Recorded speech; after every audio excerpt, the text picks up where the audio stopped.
Yo, welcome back. Going to be playing some Mario Kart in this video.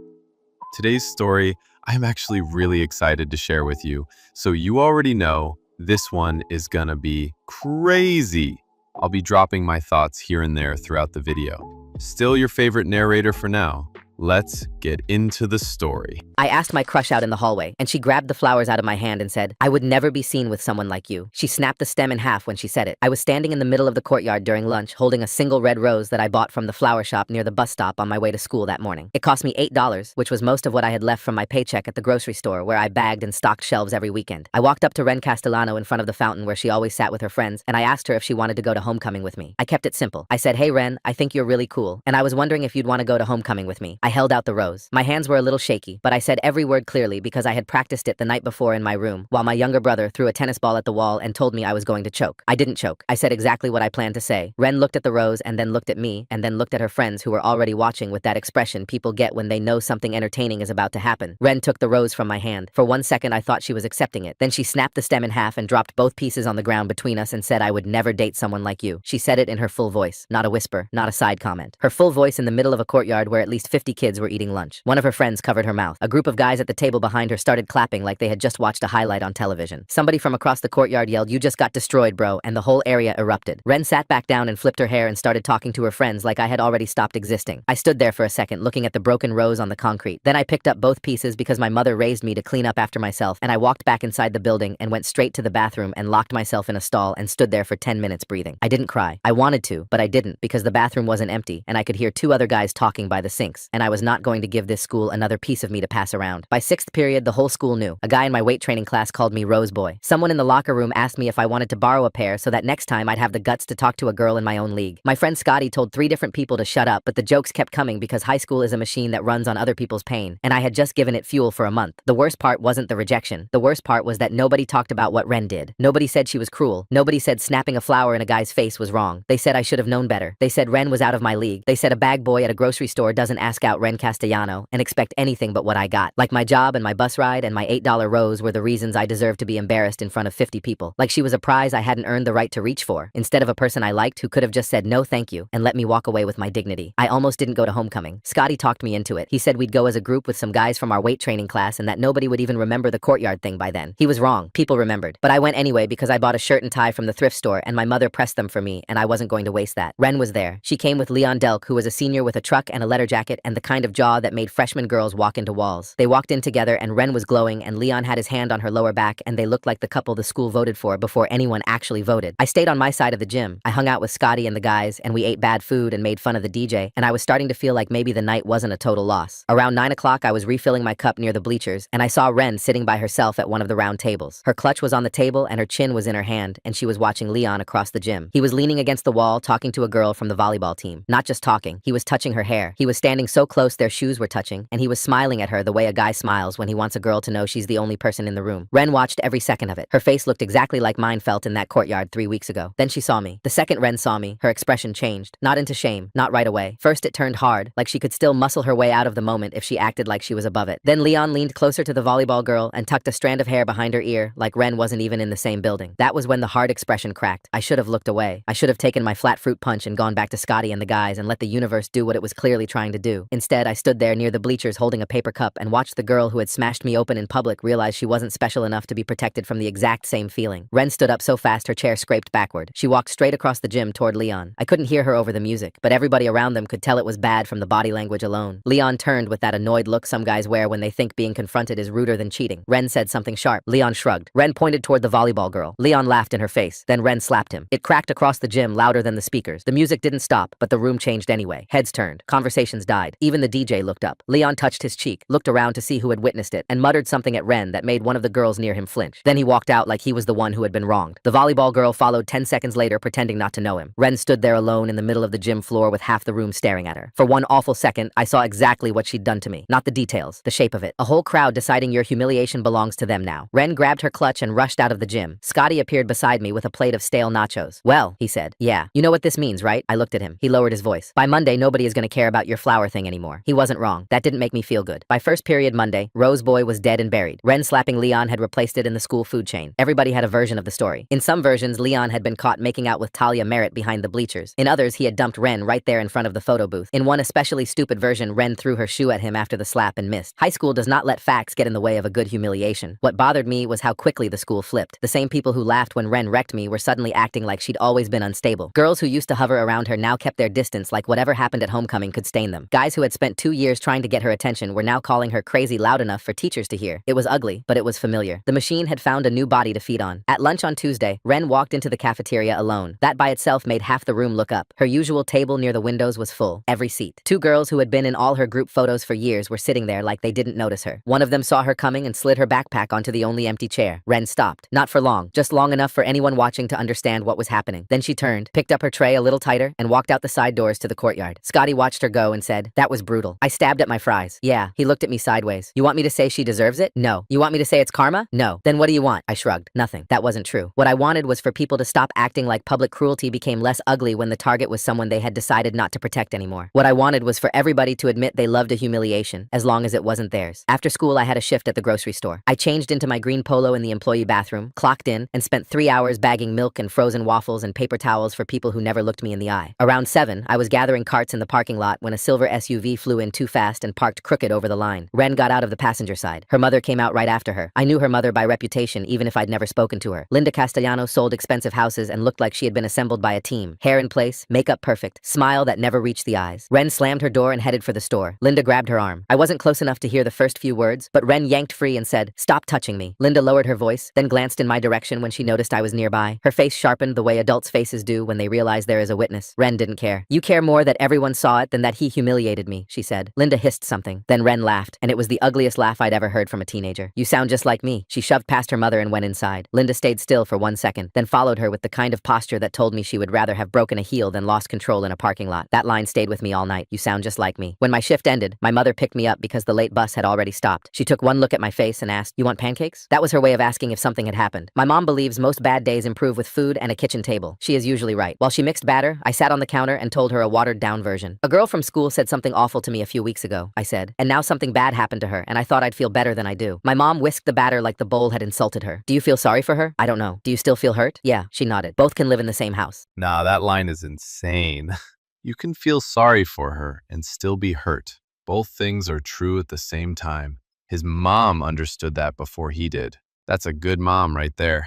That sounded like something she'd been carrying a long time before she ever said it to me. For the next week, Ren's fall kept going. Leon posted a picture in Talia's truck. Somebody made a fake account called Slap Queen. Her friends drifted. Her teachers started pulling her aside in hallways. Even from a distance, I could tell she was exhausted. The polished version of her had started fraying at the edges. She wore hoodies instead of fitted sweaters. She stopped doing her hair. She moved through school like she was trying not to catch anybody's eye. One Friday after last bell, I was at my locker shoving books into my backpack when I heard my name. I turned. Ren stood 6 feet away in a gray sweatshirt and no makeup. She looked younger without the armor. That somehow made me more uneasy, not less. "Can I talk to you?" she asked. Everything in me said no. Pride said no. Common sense said no. Memory definitely said no. But the hallway was almost empty, and I had spent too many weeks wishing she would at least acknowledge what she had done. So I said, "Okay." She stepped closer, then stopped. What I did in the courtyard was cruel. I said nothing. She took a breath. I keep trying to make it sound better in my own head, like I panicked, or my friends were watching, or I was trying to be funny. But the truth is, I wanted them to laugh. I wanted to feel bigger than you for a minute. That honesty hit harder than any excuse would have. "I knew exactly what I was doing," she said, "and I'm sorry." I looked at her for a long time. The apology was real. I could tell. That didn't make the bruise disappear. "Why now?" I asked. She let out a tiny bitter laugh. "Because getting humiliated is apparently very educational." That made something ugly flare up in me. "So this is about you feeling bad now?" She flinched. "No. I mean, yes. Obviously I feel bad. But that's not why I'm here. I'm here because I know what I did to you. I know I made you into entertainment. I know people treated you like you were stupid for even trying. And I know I started that." My throat felt tight. "Yeah, you did." She nodded once. No defense, no denial. Then she pulled something from her hoodie pocket. A red rose. My whole body went cold. She held it toward me and said, "I know this is stupid." "It is," I figured. Neither of us moved. Finally I said, "I don't want that." Her hand dropped immediately. "Okay." She looked like she wanted to say more but didn't. Then she nodded and turned away. I should have let her go. Instead I said, "You should apologize to Scotty too." She looked back. "You called him weird and desperate for being my friend." Her face tightened. "I forgot I said that." "I didn't." She swallowed. "Okay." Then she left. On Monday she apologized to Scotty outside the weight room. He came to me afterward looking stunned. "She told me I was loyal," he said. "That's true." Then she asked if I hated her. "What did you say?" He shrugged. I said I didn't know her well enough to hate her. Then I told her she was kind of terrifying. That got the first real laugh out of me in days. After that, things didn't magically become soft and pretty. We didn't turn into friends overnight. She didn't earn instant redemption because she finally figured out basic decency. Mostly, what happened was, we stopped being symbols to each other. A few days later, she showed up at the grocery store while I was restocking canned soup. She stared at the shelves, then at me. Do you know where the baking soda is? I blinked. Aisle 3. Thanks. She started to leave, then turned back. Do people from school make fun of you for working here? Some. She shifted her basket on her hip. That's dumb. I leaned against the cart. Useful information. About a month late. She winced. Yeah. Then she left. The next time I saw her was in tutoring. She was failing algebra, and our teacher had started a peer help thing after school. I was one of the students who helped because numbers made sense to me in a way people never had. Ren walked into the library, saw me at the tutoring table, and visibly considered leaving. Our teacher blocked that option immediately. Perfect. Sit with him. Ren sat across from me like the chair had insulted her family. We spent 40 minutes working through equations. She was better than she pretended to be. She just got frustrated fast and covered it with attitude. Why does X need so much attention? She muttered at one point. Because X has unresolved issues. That made her snort. Then she looked annoyed that she'd laughed. Tutoring became a weekly thing. At first we only talked about math. Then it became math plus random side comments. Then actual conversation. Not deep at first, just small cracks in the wall. She told me she hated the way everybody assumed she was mean all the time now. Like one public mistake had rewritten her entire personality. I wanted to say it wasn't one mistake, but I understood the feeling too well to be cruel about it. One evening at the library, while she was erasing a problem hard enough to tear the paper, she said, "Do you know what the worst part is? What? I don't even know if people ever liked me or if they just liked standing near me." That one stayed quiet between us for a second. Then I said, "Probably both." She gave me a tired smile. "Thanks. That was less comforting than I hoped." "Sorry. No, it was honest." Honest became our thing after that. Not kind, not brutal, just honest. She asked why I worked weekends instead of playing sports, and I told her because bus passes and groceries didn't appear by magic. I asked if she had always been obsessed with what people thought of her, and she said no, but her mother had been obsessed enough for both of them. That part I learned in pieces. One Saturday, I was at the community center waiting for my little brother's basketball practice to finish when I heard Linda Castellanos' voice through a half-open meeting room door. "I don't care if she's upset," Linda said. "I care that she's become unpredictable." Another woman said something too low to catch. Linda went on. "She slapped a boy in public, and now every parent thinks my daughter is unstable. Do you understand what that does to perception?" I froze. Then Ren's voice cut through from farther inside the room. "It's amazing how every bad thing that happens to me becomes about your reputation." Silence. Then Linda, low and sharp. "Lower your voice." No. A chair scraped. Footsteps. I stepped back just before Ren came into the hallway. She saw me and immediately knew what I'd heard. For one second, I thought she'd pretend everything was fine. Instead, she laughed without humor and said, "Great. Audience." Linda came out behind her with her fixed smile already back in place. Teenagers can be dramatic. I looked at her and thought about the courtyard, the parking lot, the homecoming slap, the tutoring table, all of it. Then I said, "Adults teach them how." Linda's smile twitched. Ren stared at me like she didn't quite know what to do with that. After that day, I understood more than I wanted to. Ren hadn't invented cruelty. She had inherited a polished version of it and then performed it better than most people around her. That didn't excuse what she did to me. It just gave it roots. By winter, we had settled into something strange. Not friendship exactly. Not enemies. More like witnesses. People who had seen each other at their ugliest and kept talking anyway. She started painting again. I found that out because she showed me a photo on her phone one night at the grocery store. Big, messy strokes of color. Nothing polished. Nothing social media perfect. "My mother says it looks unfinished," she said. "It is unfinished." I know. She meant emotionally. I looked at the painting again. "I like it." She smiled at the screen. "I do too." That smile was different from the ones she used to wear at school. Smaller. Realer. It made her look more like a person than a performance. In February, I got into state on a partial scholarship. I printed the acceptance email because our home printer only worked when it felt spiritually aligned, and my mother cried in the kitchen while my little brother jumped around yelling that I was leaving him with all the chores. The next day at school, Scotty told half the building before I could stop him. Ren found me by the lockers. "Engineering, right? Probably. You'll be good at that." I shrugged. "You don't know that." She tilted her head. "You think before you speak. You notice details. You like things that make sense. That's basically the whole field." I laughed. "That's not the whole field. It's enough of it." A week later, she got into Northridge, a private school 3 hours away. She showed me her acceptance on her phone and then immediately said, "My mom wanted Easton because the families are richer and the alumni network is better. Do you want Easton?" "No." "Then don't go there." She looked at me like I had suggested she set the house on fire. "You make that sound simple." "It's simple, not easy." She stared at the acceptance screen for a second. "I don't know how to make decisions that belong to me yet." That might have been the saddest thing she ever said. Spring came slowly. The school found new people to tear apart. A sophomore got caught cheating on 3 exams. A teacher was investigated for changing grades. A kid in band got caught throwing up behind the gym during Spirit Week. The machine kept eating. Ren and I kept talking. One afternoon, I was sitting on the curb waiting for the bus when she came over and sat down beside me in a skirt that definitely was not meant for curbs. We watched cars pull out of the lot. Then she said, "I used to think being admired was the same thing as being safe." I turned to look at her. She kept staring straight ahead. "If everybody wanted my approval, then nobody could hurt me first." "Did it work?" I asked. She smiled without humor. "Not even a little." The bus turned the corner at the end of the street. Right before I stood up, she said, "Do you think you'll ever forgive me?" That was the question that had been sitting between us for months. I thought about the courtyard, the broken rose, the bathroom stall, the weeks of hearing people laugh when I walked past. I thought about her apology, her mother, the tutoring table, the paintings. Finally, I said, "I think I'm not carrying it the same way anymore." She looked down at her hands. "That's probably fair." Prom season hit in May. Scotty got asked by a girl from choir who thought he was funny. I was not planning to go because I had work that weekend and dances seemed determined to be bad for my self-esteem. 3 days before prom, Ren found me at my locker holding a small white envelope. I immediately said, "No." She blinked. "You don't even know what this is." "It's prom related. I can tell." She laughed. "Open it." Inside was $40 and a note. I looked up. "What is this?" "The Rose Reimbursement Fund," she said. said. $8 principal. Emotional interest added. I laughed so hard I had to lean against the locker. When I looked down at the note again, it wasn't a joke. It said, for the flower, for the cruelty, for making you into a story for other people. You didn't deserve it. I handed the money back. I can't take this. I know. I just wanted to give something back. I kept the note. That weekend, Ren was supposed to go to prom with some boy her mother approved of. Instead, she walked out in the middle of pre-prom pictures when Linda started directing her like a pageant contestant and criticizing the way she stood. I wasn't there for that part. I heard it later from Scotty, then from Ren herself when she showed up at the grocery store at closing in jeans and smeared makeup. I left, she said. Good, I answered. Really? Did you leave for you or to upset your mom? She considered that. 70% me, 30% collateral damage. Acceptable. She smiled and then pulled out her phone to show me her latest painting. It was bright and chaotic and alive in a way she hadn't been at the beginning of the year. Better? She asked. Way better. Than the painting or than me? I met her eyes. Both. Graduation came hot and loud and uncomfortable under our gowns. My mother cried before they even called my name. Scotty nearly tripped walking across the stage. My little brother screamed like I had won a championship. Ren graduated too. Her mother was there in pearls and a camera-ready smile. People were hugging and taking photos and sweating through their nice clothes when I turned around and saw Ren walking toward me across the football field. She stopped in front of me and held out a single red rose. Whole this time. No audience, no laughter, no show. Thought I'd return the symbolism, she said. I took it carefully. Thanks. She looked at me for a second and said, you were never someone I was too good to be seen with. I just didn't know how to be decent without an audience to reward it. That was about as close to a perfect apology as real life ever gets. I smiled a little. I know. My mother, who understood more than I ever told her, quietly herded my brother and Scotty away so we had a minute. Ren looked out over the field. I'm going to Northridge. Good. I told my mother yesterday and didn't ask permission. How'd that go? Like a plane crash in a jewelry store. I laughed. Then she asked, what happens after this? I looked down at the rose in my hand. I don't know. That was the truth. I liked her. More than I wanted to. But liking someone after they've hurt you and changed isn't the same as trusting them. Trust takes longer. So I said, maybe we stop trying to turn everything into a scene and just see what survives real life. Her eyes softened. That sounded very engineering of you. Thanks. I meant it as a compliment. She stepped forward and hugged me. Brief, careful, real. When she pulled back, she smiled that smaller, real smile again and said, for what it's worth, if you ever ask another girl out with a flower and she does something like that, I will absolutely ruin her life. I laughed. That sounds unhealthy. I know. Growth isn't linear. Then her mother called her name from across the field, sharp as broken glass. Ren rolled her eyes, looked back at me and said, text me when you get your dorm assignment. You text me when you pick your first painting class. Deal. She walked away across the grass with her cap in one hand and her gown open at the front, and for the first time since I had known her, she didn't look like she was performing for anybody. I still went to State. She still went to Northridge. We texted. Not constantly, just enough. A picture of my terrible dining hall pizza, a photo of one of her canvases, complaints about professors, jokes about how engineers think in diagrams and art students think in emotional weather systems. In October, I mailed her a little travel paint set from the bookstore near campus with a note that said for unfinished things. A week later, she mailed me back a Polaroid of a painting in progress and wrote on the bottom, for the record, I would be seen with someone like you now. I kept that photo in my desk drawer. So no, this story didn't end with me publicly humiliating her back. It didn't end with me standing in a courtyard and breaking something she offered me while everybody laughed. That would have been easy, symmetrical, cheap. It ended better. It ended with me keeping my dignity, even after she tried to take it. It ended with her learning that being wanted is not the same thing as being good. And it ended with a whole red rose finally making it into my hand without breaking first.